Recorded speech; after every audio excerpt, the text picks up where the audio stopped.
અમદાવાદના ઠક્કરબાપા નગરમાં booth number 32 પર ઈવીએમ મશીનને લઈને વિવાદ સર્જાયો છે.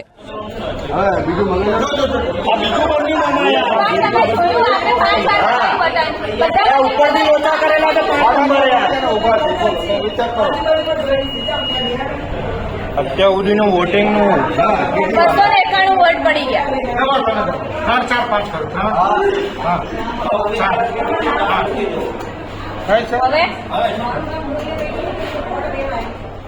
ગુજરાતી શાળા નંબર 1-2માં એક નહીં પણ બે મશીન બદલવા છતાં 5 નંબરનું બટન દબાઈ જ રહ્યું નહોતું.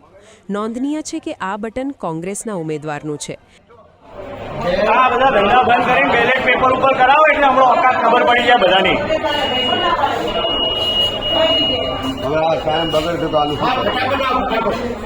આ ટેકનિકલ ખામીને કારણે 45 મિનિટ સુધી મતદાન અટકી પડ્યું હતું, જેનાથી કંટાળીને અનેક મતદારો વોટ આપ્યા વગર જ પરત ફર્યા હતા.